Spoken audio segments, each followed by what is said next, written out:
Hello and welcome to Mehta classes. So my dear students, in the previous lecture we have studied about concept of buoyancy, center of buoyancy, types of equilibrium and types of buoyancy. आज हम लोग पढ़ेंगे कि what is the major difference between floating bodies and submerged bodies. फिर पढ़ेंगे what are the stability condition for floating bodies. फिर Meta centre किसको बोलते हैं, मेटासेंट्रिक किसको बोलते हैं, मेटासेंट्रिक हाइट किसको बोलते हैं. फिर हम लोग लेटर ऑन पढ़ेंगे stability condition for submerged body. Stability कैसे चेक करते हैं सबमर्ज्ड बॉडी के केस में. तो सबसे पहले हम लोग डिफरेंस देखते हैं फ्लोटिंग बॉडी और सबमर्ज्ड बॉडी में. तो फ्लोटिंग बॉडीज के केस में हम लोग पढ़ चुके हैं पिछले लेक्चर में कि जो बायंट फोर्स होता है वो ग्रेटर देन क्या होता है, weight of the body. But in case of submerged body क्या होता है, buoyant force equal to weight of the body.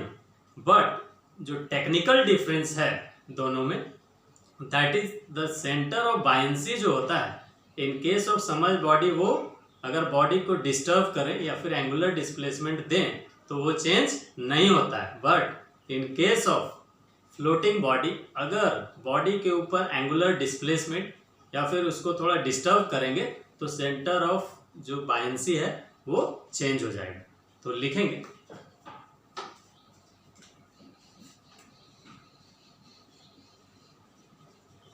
Submerged body और इधर लिखेंगे floating body.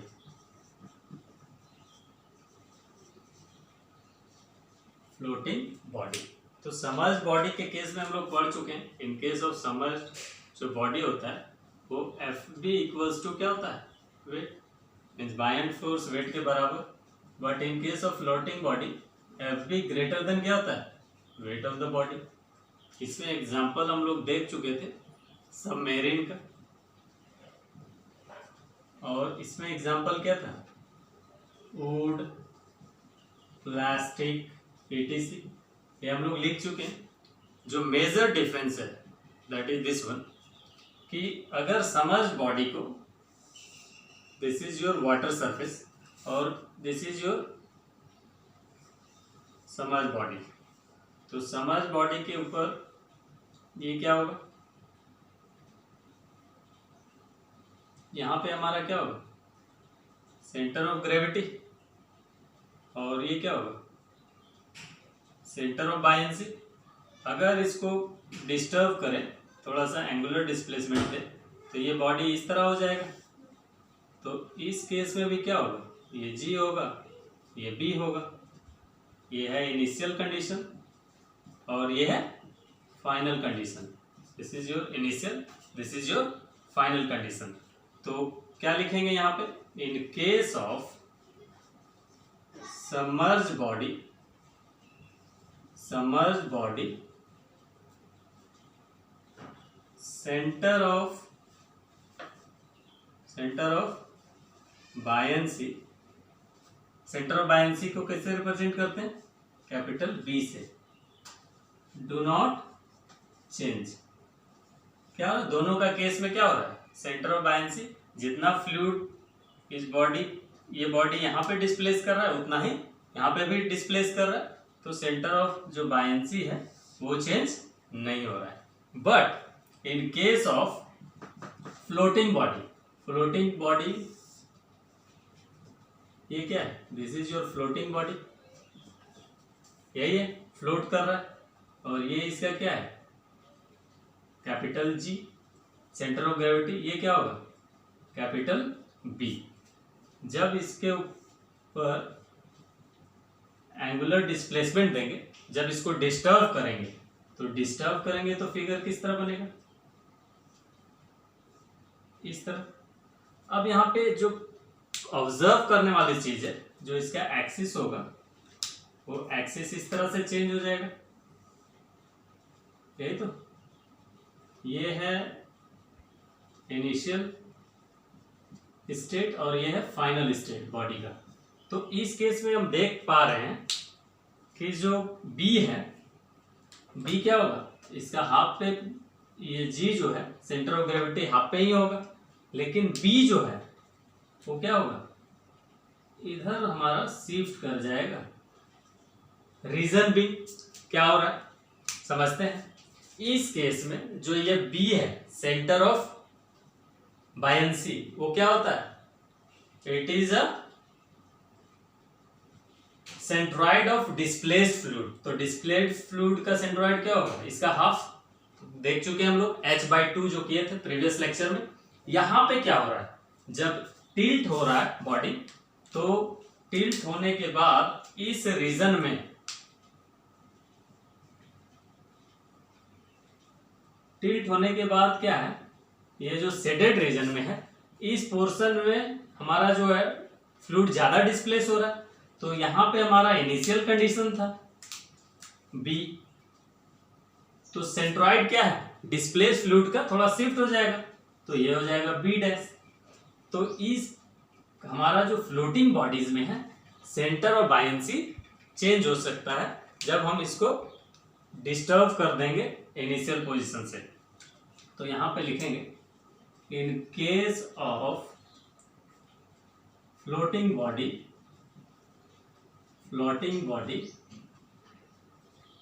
Centre of buoyancy capital B changes. So this is the major difference between submerged and floating body. मतलब in case of floating body जो हमारा center of buoyancy है, in case of floating body center of buoyancy changes, but यहाँ पे change नहीं हो रहा है क्योंकि जितना यहाँ पे displace हो रहा है fluid उतना ही यहाँ पे हो रहा है। So this is the major difference. Write down properly, इसको अच्छे से लिखेंगे। मतलब इन केस ऑफ फ्लोटिंग बॉडी में हमारा centre of buoyancy position change कर सकता है जब इसके ऊपर डिस्टरबेंस कोई लगा दे। तो आगे बढ़ेंगे और हम लोग पढ़ेंगे कि what are the stability condition for partially submerged body और फ्लोटिंग बॉडी, कि क्या स्टेबिलिटी कंडीशन होगा और कैसे हम लोग चेक करते हैं। जैसे कोई फ्लोटिंग बॉडी है, तो फ्लोटिंग बॉडी जो है इट मीन्स कि वो हमेशा इक्विलिब्रियम पोजीशन पे वो टिल्ट होता रहता है। जैसे फॉर एग्जांपल इसको समझाने के लिए हम लोग समझते हैं डे टू डे लाइफ में, जैसे एक बीकर में छोटा सा आइस का क्यूब ले ले, छोटा सा आइस का क्यूब जब डालते हैं पानी के ऊपर तो फिर वो ऐसे ऐसे टिल्ट होते रहता है, मीन्स अपना इक्विलिब्रियम पोजीशन पे उसका कुछ डिस्टर्बेंस हो रहा है। सिमिलरली हम कोई प्लास्टिक का ऑब्जेक्ट ले ले या फिर वुड पीसेस ले ले, वो भी पानी के ऊपर ऐसे तैरता रहता है। ये तैरता रह रहा है क्या है, दिस इज द मीन्स उसका इक्विलिब्रियम डिस्टर्ब हो रहा है in case of floating bodies. उसी तरह शिप्स भी काम करते हैं, उसी तरह बोट्स भी काम करते हैं। और यहाँ पे जो हम सबमेरीन लिखे हैं, तो सबमेरीन हम बता चुके हैं कि ये फ्लोटिंग बॉडी की तरह भी काम करता है, सबमर्ज्ड बॉडी की तरह भी काम करता है और सिंक भी कर जाता है। तो अगर इसका प्रैक्टिकल एग्जांपल देखना है तो you can see one very important movie, that is Ghazi attack. Ghazi attack movie तुम लोग देख सकते हो, उसमें तुम देख पाओगे कि कैसे फ्लोटिंग बॉडी, सबमर्ज्ड बॉडी और सिंक की तरह सबमेरीन काम करता है। तो नेक्स्ट टॉपिक हम लोग लिखेंगे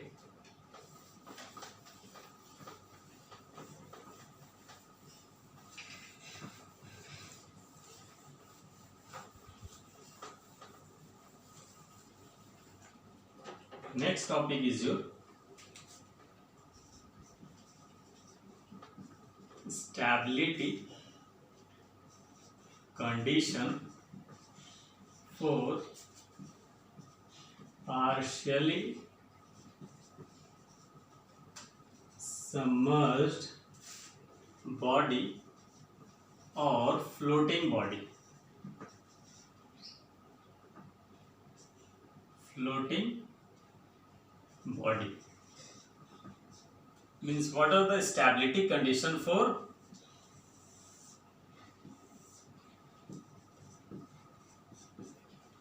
तो फर्स्ट ऑफ ऑल एक हम लोग डायग्राम बनाते हैं फ्लोटिंग बॉडी का। तो डायग्राम क्या होगा, this is your water surface और this is your partially submerged body, या फिर हम इसको बोल सकते हैं फ्लोटिंग बॉडी है। तो इसका G centre of gravity and this is your B, यही होता है in case of floating body. This is your G and this is your B, and this is your water में G is your centre of gravity, B is your centre of buoyancy. तो यहां से हम लोग क्या देख पा रहे हैं, first in floating body G always lie above B, mean centre of gravity क्या है, हमेशा ऊपर होगा, क्योंकि सेंटर ऑफ ग्रेविटी क्या होता है कैपिटल H/2, और ये क्या होता है डिस्प्लेस फ्लूइड का CG, तो हमेशा नीचे होगा। सेकेंड पॉइंट यहां से हम लोग ऑब्जर्व करते हैं कि फ्लोटिंग बॉडी में क्या होता है, डेंसिटी ऑफ जो बॉडी होता है वो लेस देन क्या होता है डेंसिटी ऑफ वाटर, तभी तो बॉडी फ्लोट करता है, हम लोग लिख चुके हैं। और थर्ड हम लोग यहां से ऑब्जर्व क्या करते हैं कि weight of water displaced equals to weight of the body। in case of floating body यही तो होता है कि जो हमारा डेंसिटी होता है बॉडी का कम होता है डेंसिटी ऑफ वाटर से, जो फ्लूइड होता है उससे, और वेट ऑफ वाटर डिस्प्लेस, कितना वाटर डिस्प्लेस हुआ वो किसके बराबर होता है वेट ऑफ द बॉडी, उतना ही तो पानी डिस्प्लेस होता है। और सबसे इंपॉर्टेंट जो है वो क्या है, when the body is floating on surface,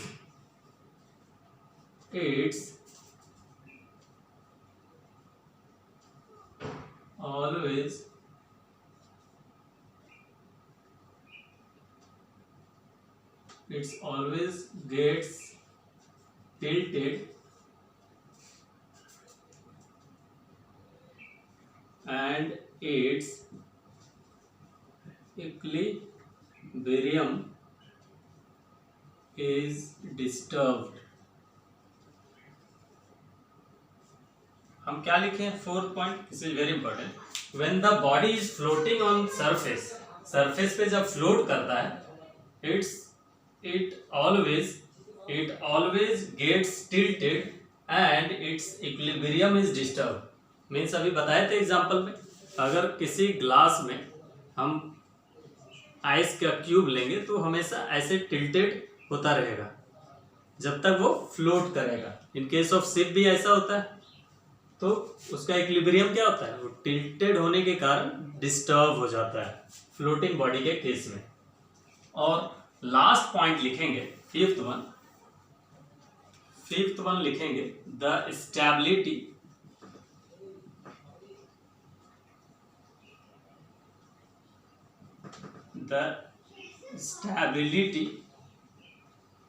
of floating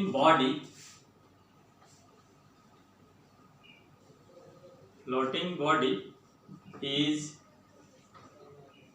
checked by the position of Meta centre को किससे रिप्रेजेंट करते हैं capital M। So this is very important. 5 क्या है, जो स्टेबिलिटी ऑफ फ्लोटिंग बॉडी है वो हम लोग किससे चेक करते हैं पोजीशन ऑफ मेटा सेंटर से। अभी हम लोग पढ़ेंगे कि मेटा सेंटर डिटेल क्या होता है, तो इसको लिखेंगे। आई होप तुम लोगों को समझ में आ रहा होगा कंसेप्ट, लिखेंगे अच्छे से। बस याद रखना है हमें कि जो फ्लोटिंग बॉडी है उसका स्टेबिलिटी किससे चेक करते हैं मेटा सेंटर से कैपिटल M। अब यहाँ पे देखते हैं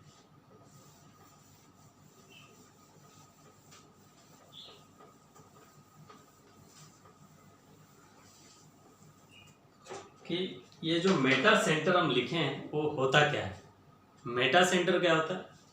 द पॉइंट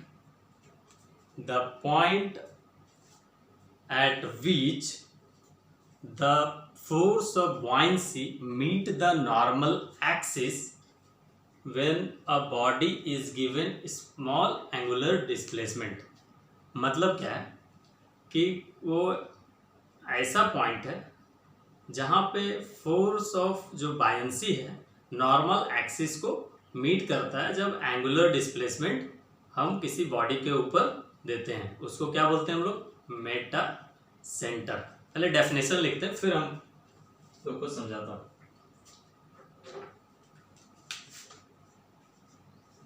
मेटा सेंटर, इसका रिप्रेजेंटेशन होता है कैपिटल एम से। मेटा सेंटर, द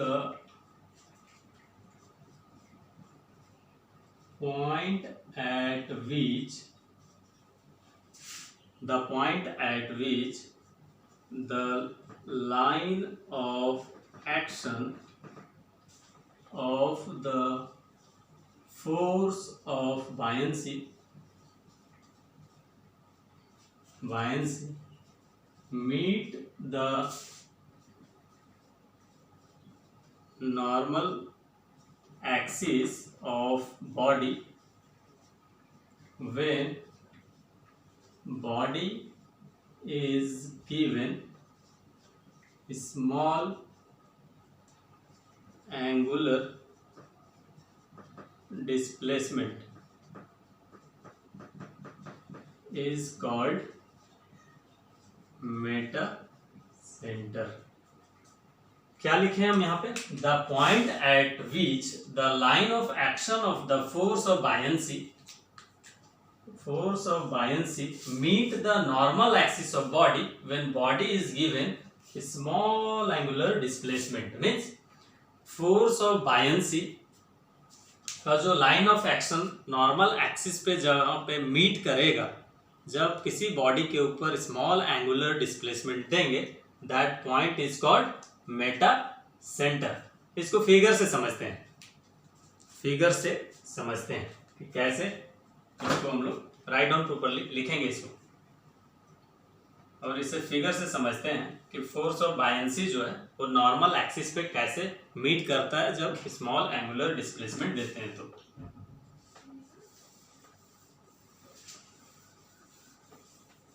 फिगर से समझते हैं इसे।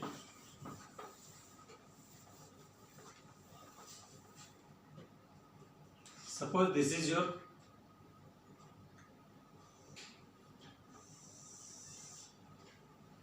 your water level, और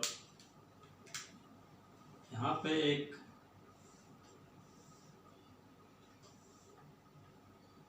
this is normal axis, ठीक है। और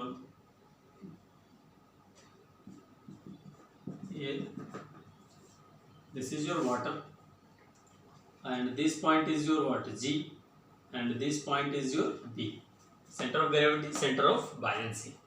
ये इनिशियल कंडीशन, इनिशियल स्टेट। अब इस बॉडी को क्या बोला है? स्मॉल एंगुलर डिस्प्लेसमेंट देते हैं। तो इस बॉडी को ऐसे जब डिस्प्लेस करेंगे तो हमारा बॉडी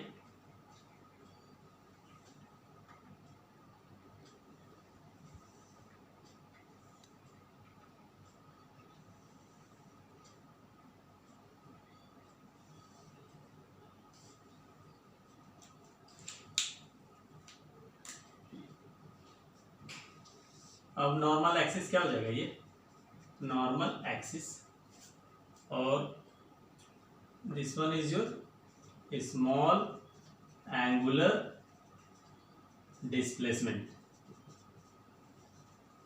मीन्स बॉडी को थोड़ा डिस्टर्ब कर दिए।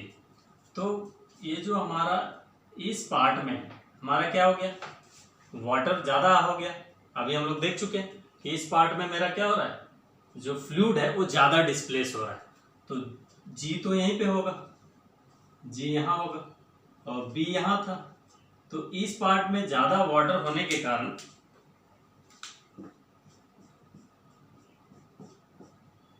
डिस्प्लेस्ड फ्लूइड होने के कारण मेरा बी जो है वो शिफ्ट कर जाएगा किधर, बी डैश से। अभी हम लोग पढ़ चुके हैं कि in case of floating body हमारा सेंटर ऑफ बायंसी शिफ्ट करता है। और ये बी क्या है, this is your F B. New position मेरा क्या है, बी डैश पे शिफ्ट कर गया, क्योंकि इस पोर्शन में हमारा वेट ऑफ वाटर या फिर जो डिस्प्लेस फ्लूइड है वो ज़्यादा है। अब इसको जब हम इस तरह से एक्सटेंड करेंगे तो इस पॉइंट पे जाकर मीट करेगा। This point is called M, meta centre. तो अभी हम लोग डेफिनेशन में क्या लिखे थे, it is the point at which line of action of force of buoyancy meet the normal axis. Normal axis को मीट कर रहा है जब इसको एक्सटेंड कर दिए तो। और बी से बी डैश क्यों शिफ्ट हुआ, क्योंकि इस पोर्शन में हमारा जो वाटर है वो ज्यादा है, तो हमारा सेंटर ऑफ बायंसी शिफ्ट कर गया। Meet at normal axis when a body is given small angular displacement. तो ये this point M is called meta centre. Means जहां पे ये एफ बी जाकर के मीट करेगा उसको बोलते हैं Meta centre. So this is your Meta centre, position of meta center. This is your initial state and this is your final state.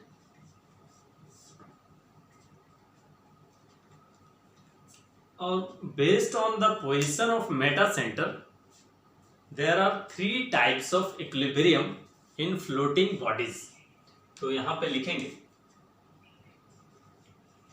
based on position of meta center, based on position of meta center, there are three types of equilibrium in floating bodies.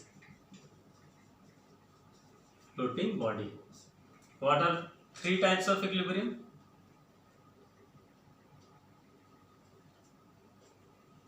Floating bodies. First one is your what? Stable equilibrium. Second, unstable,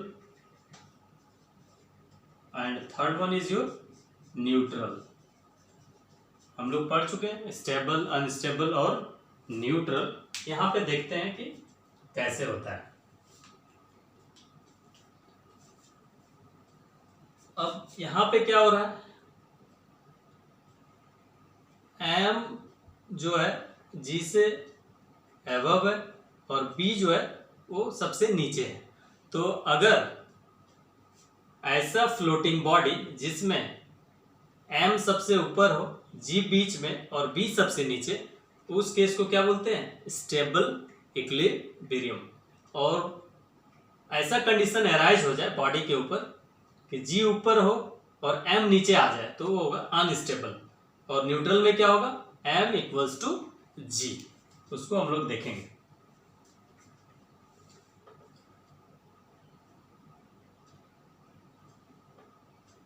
इसको मैं delete कर रहा हूं।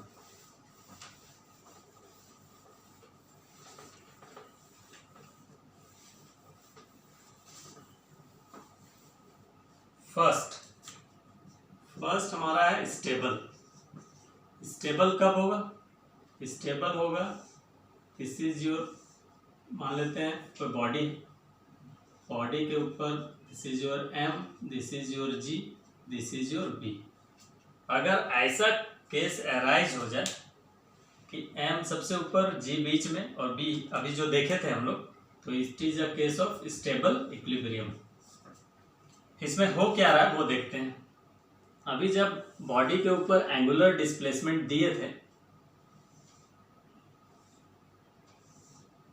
जब body के ऊपर angular displacement दिए थे दिस वन, तो हमारा दिस वन ये क्या था कैपिटल एम, ये क्या था जी, और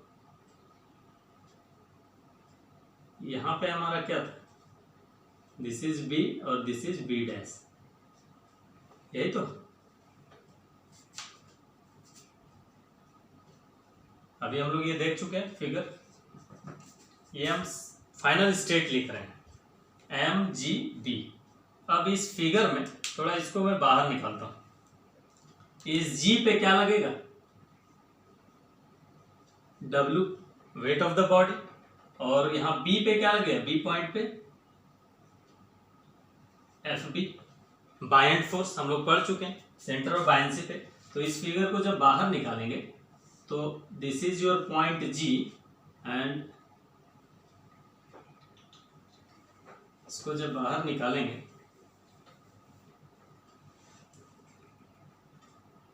तो हमें इस तरह दिखेगा this is your F B and this is your W and this is your G. हम इसको क्या किए यहां से इसको जब मिलाएंगे तो इस तरह दिखेगा, यहाँ पे एफ बी बायेंट फोर्स लग रहा है, यहाँ पे G, and this point is called B dash जो शिफ्ट हुआ था। तो ये जो ये एफ बी और डब्ल्यू ये मिल करके क्या एक जनरेट करेंगे एंटी क्लॉकवाइज रीस्टोरिंग कपल। ये दोनों इस तरह रोटेट होंगे कि नहीं,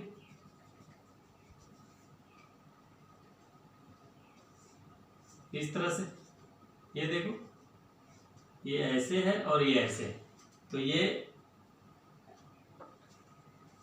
क्या डेवलप करेंगे develop anti clockwise restoring couple RC. थोड़ा इसको अच्छे से समझते हैं। स्टेबल का केस में ये होता है, ये याद रखना है क्योंकि एग्जाम्स में यही आते हैं कि एम कौन सा ऊपर होता है कौन नीचे होता है। ये फाइनल स्टेट हमारा था फ्लोटिंग बॉडी में, this one was final state.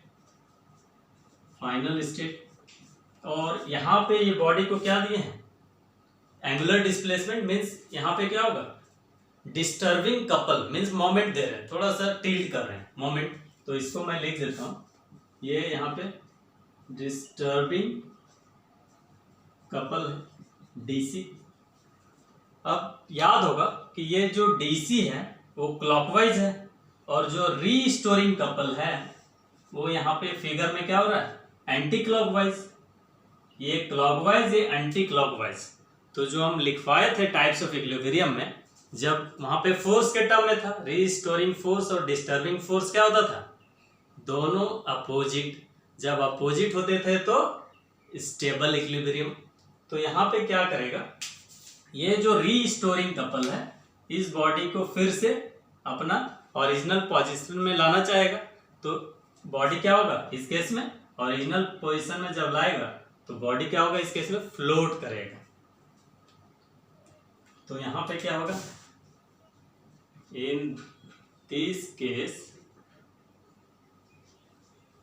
RC, RC क्या है restoring couple tries to bring the body in its original position.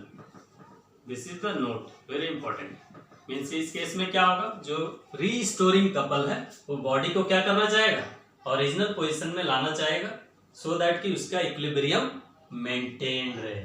So this is all about stable equilibrium. यही पढ़े थे हम लोग, दोनों एक दूसरे के अपोजिट, ये क्लॉकवाइज है और ये एंटी क्लॉकवाइज। नेक्स्ट हम लोग पढ़ेंगे अनस्टेबल इक्विलिब्रियम।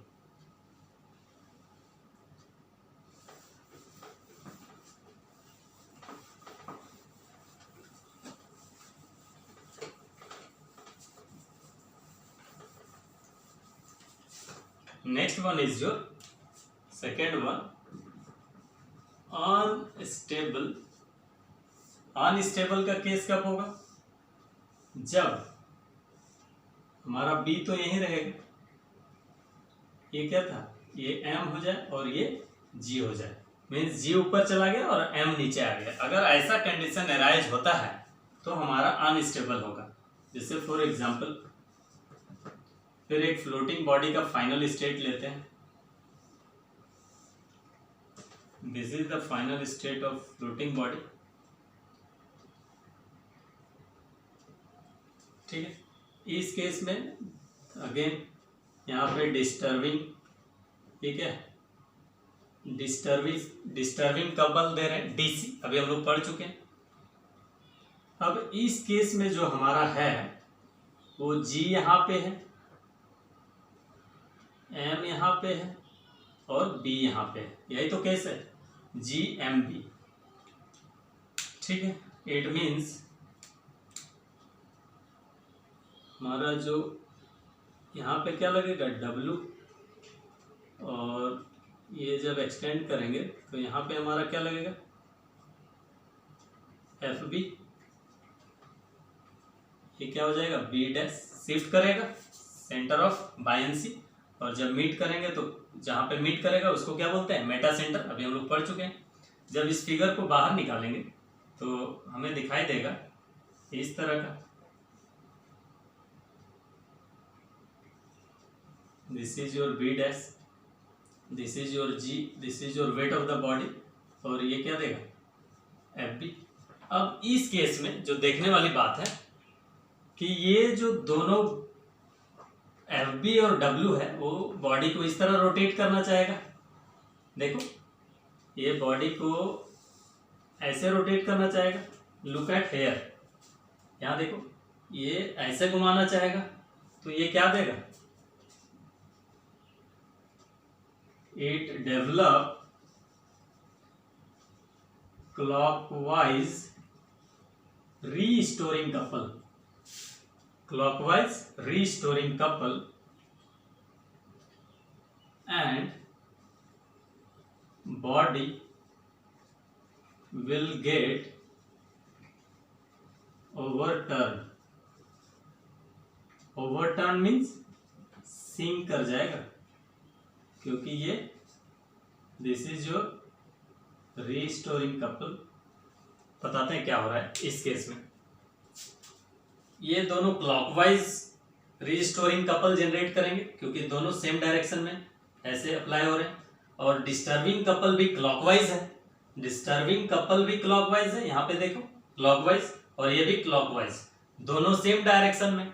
तो हम लोग पढ़ चुके हैं इक्विलिब्रियम में कि जब दोनों रीस्टोरिंग फोर्स और डिस्टर्बिंग फोर्स दोनों सेम डायरेक्शन में हो तो that is the case of unstable equilibrium. तो ये क्लॉकवाइज रीस्टोरिंग कपल देंगे and body will gets overturn. Body क्या होगा, पलट जाएगा, मींस सिंक कर जाएगा, डूब जाएगा। तो इस केस में हमारा जो ऑब्जेक्ट होगा वो डूब जाएगा। बहुत ही आसान है, बस थोड़ा सा एनालिसिस करना है इसे।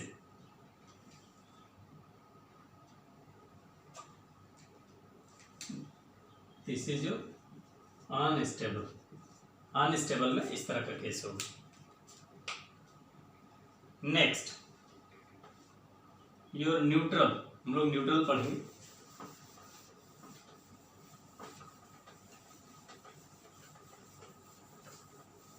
थर्ड जो है हमारा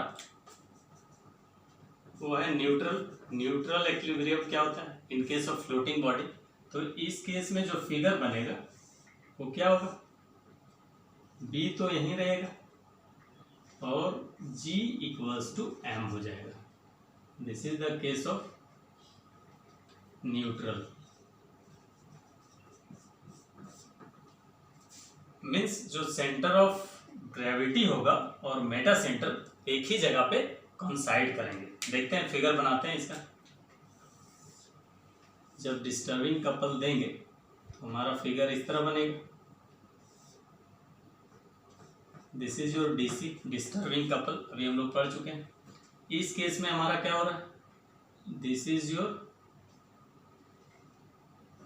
G equals to M, and this is your what B, और यहाँ क्या होगा बी डैश शिफ्ट करेगा, अभी हम लोग जानते हैं एफ बी। तो इस केस में जब हम लोग फिगर बनाएंगे तो हमारा फिगर क्या बनेगा, एस दिस इज योर जी, यहाँ पे डब्ल्यू लगेगा, और इसी पॉइंट पे जहाँ पे डब्ल्यू लग रहा है वहीं पे क्या लग रहा है हमारा F B, this is your F B. तो एक ही पॉइंट पे लग रहा है, तो ना रीस्टोरिंग कपल होगा, ना यहाँ पे कोई कपल जनरेट नहीं होगा क्योंकि देयर इज नो डिस्टेंस। ठीक है, यहाँ पे ऐसा हो जाएगा, this is your weight of the body, this is your, यहाँ पे डब्ल्यू लगेगा और इसी को एक्सटेंड करेंगे तो इसी के ऊपर एफ बी लगेगा। तो इन दिस केस क्या होगा, no couple will be generated because FB and W lie on same line and body will be in equilibrium position. हम यहाँ पे क्या किए हैं, no couple will be generated. इस केस में क्या होगा, कपल जनरेट नहीं होगा क्योंकि एफ बी और डब्ल्यू जो है वो एक ही लाइन पे लाई कर रहा है, and body will be in equilibrium position, means that is in neutral position.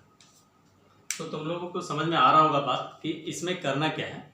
जो स्टेबल है उस केस में हमारा जो ये M है, M फिर G फिर B, अनस्टेबल में फिर G M B, और in case of neutral G equals to M और B। तो यहाँ पे एक नोट लिखेंगे, यहां से नोट लिखेंगे, ये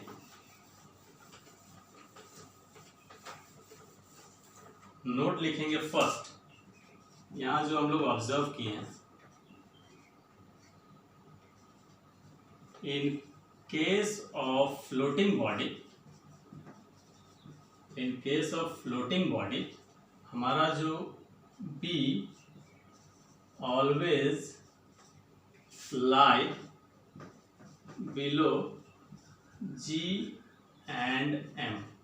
यही तो हम लोग स्टेबल अनस्टेबल में देखे, जो B है सेंटर ऑफ बायंसी जो है हमेशा दोनों से नीचे लाई कर रहा है, और दूसरा meta centre capital M is used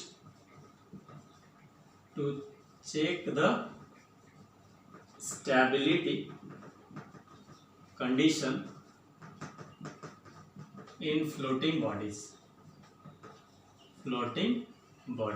second क्या हम लिखे, मेटा सेंटर हम लोग क्या यूज करते हैं, stability condition of floating body. So this two statements are very important for your exam. हमेशा एग्जाम्स में जो आएंगे स्टेबिलिटी का, ये स्टेटमेंट बेस्ड क्वेश्चन कि in case of unstable G ऊपर होगा या M नीचे होगा, वो हम लोग लेटर ऑन सॉल्व करेंगे। Now move to the next topic, that is metacentric height. तो जो डिस्टेंस है GM, that is your meta-centric height. The distance between center of gravity and meta-center of a floating body, उसको हम लोग क्या बोलते हैं, meta-centric height। लिखेंगे, write down properly।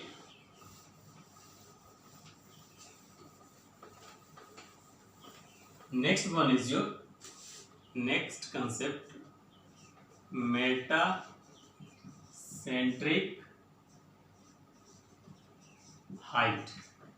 Meta centric height, और इसको रिप्रेजेंट किससे करते हैं हम लोग, कैपिटल GM से। कैपिटल